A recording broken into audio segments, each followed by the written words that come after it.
We were going to be working together to find a resolution that was going to work for the greater community. And I'm disappointed, I have to tell you. I think that we were under the understanding, based on the last meeting, that it was okay for us to use the power for small things like the kettle and charging the camera after City Hall hours. So that was the general understanding that I got from everybody. I don't think it was anybody trying to purposely disrespect you guys. I think maybe it was a miscommunication, I don't know, but either way, I don't think that it's okay for someone to come and steal our power cords. It's kind of unnecessary. No, I agree. If they're your cords, we should, absolutely, and I'll make sure that if we have them, they'll be returned. Thank you. Yeah, absolutely. I didn't realize that had happened.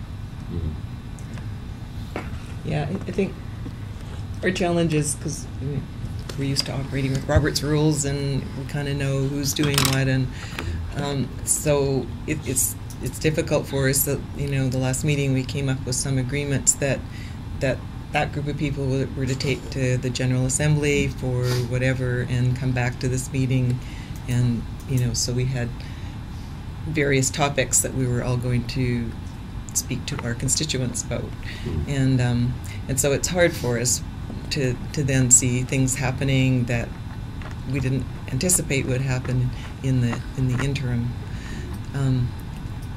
I think the shelter is an example. There was a request to be able to put up a shelter, but that was never resolved.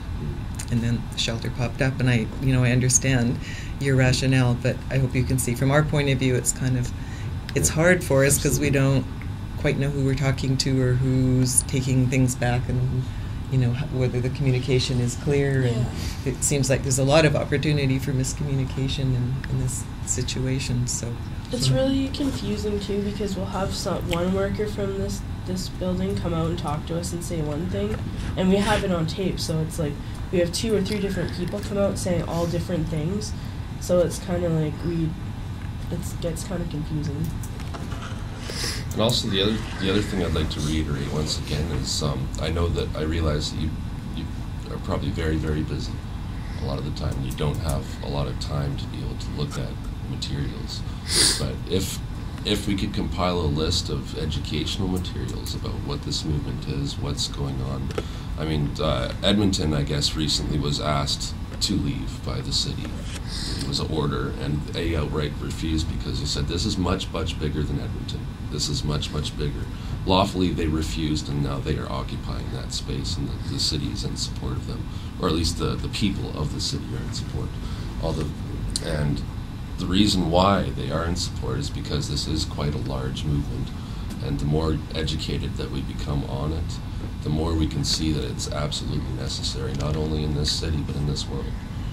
And we weren't, and actually, I think in our conversation, we didn't disagree with that. Oh, I'm not saying what we talked about at the last meeting was, you're welcome here. Anybody in our community or surrounding area that wants to come here and have an issue that they want to protest are more than welcome. We're open for that. What we asked for was a defined space. We understood that that's what was agreed to at that point in time. That we'd be back here this morning and you'd have a solution to that. So what I'm seeing today is we are a week later and you're back here this morning. We have a different spokesperson and we don't have a solution or even an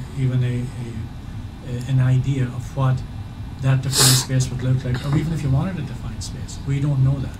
So we work on good faith. We work on trust and honor. When we shake your hand, that's agreement.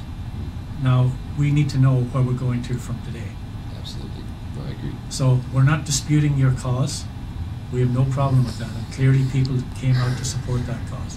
What we're asking you for is to stand behind whatever agreement you make with us.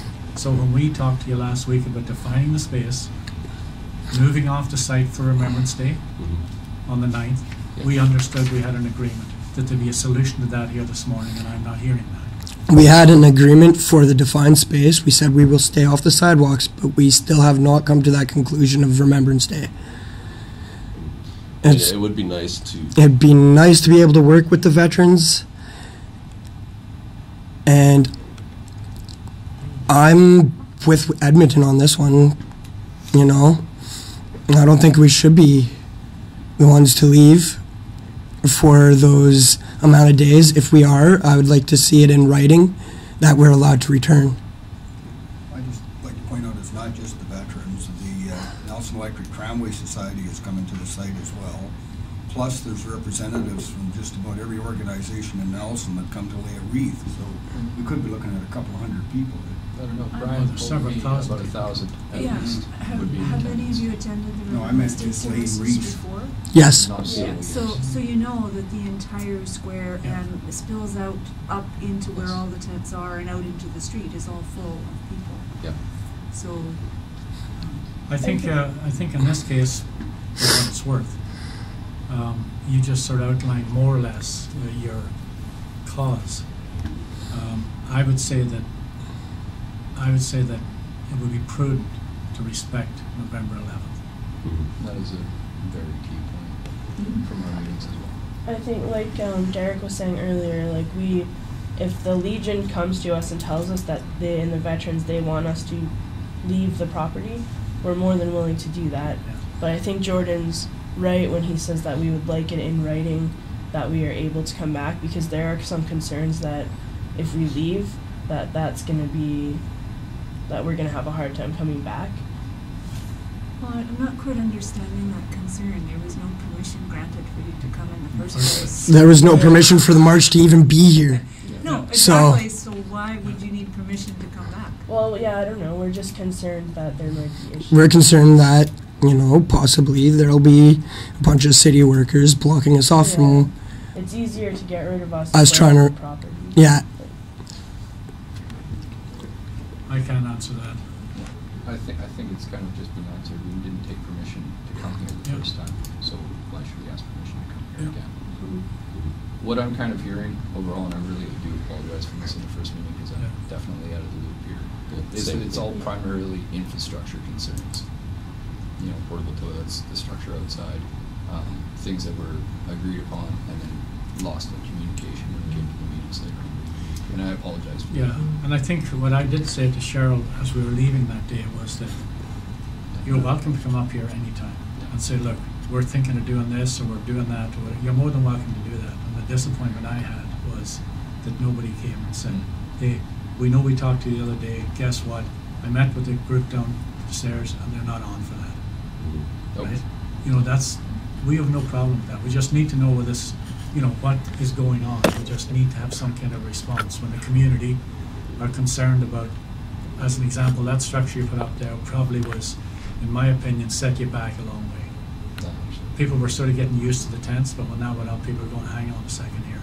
What is going on down there? So- In regards to the structure, we did have a city worker come out and talk to us, and we kind of basically agreed that, because he told us that they weren't keen on the structure, and we basically came to kind of an agreement that if we were to build it, that if there was an issue with it when he came back on Monday or Tuesday, that we would negotiate that and discuss that. So it was discussed beforehand. Yeah. I believe we also had the fire deputy come and inspect stuff. Yeah, Oh, yeah, well, that's and not- then the garbage and Yeah, the garbage. Human waste and- I was actually living out there for a while, and I told the guys at CP Rail I'm going to be cleaning up this They, place. they I did. tried Mhm. they tried something like this in Cranbrook where they set aside and it didn't work for whatever reason. I think it was it a bylaw issue, a regional Well, that was district? one of them, but I talked to the mayor about it, actually, Scott Manjack, and the other challenge that they faced was they had a criminal element that sort of And this is infiltrated. the other thing, right. Well, the other issue with Cranbrook, I think, was the private property and then the liability. Yeah, and the The people- insurance issue came in on it. Yeah. and the That's people usually that own the it major don't issue. realize It's the the dirtiest business word rules in usually. English language. Yeah. It's not a lot of flat area in Nelson. Well, there's something we can look at that. Yeah. So I'll contact Nelson Committee on the Homeless and find out how come they're not here, see what possibilities there are for your request there. Phyllis and Cheryl are the co-chairs. Yeah, I know Phyllis. Cleve Hunter would be another. Yeah. So they're the co-chairs of the committee. Oh, And then okay. there's some- Some of those key principles or key suggestions that come up from the table today. Mhm. And if we can solve, some of your problems and some of ours, Mhm. then we can work together, and I'll be happy to work with you.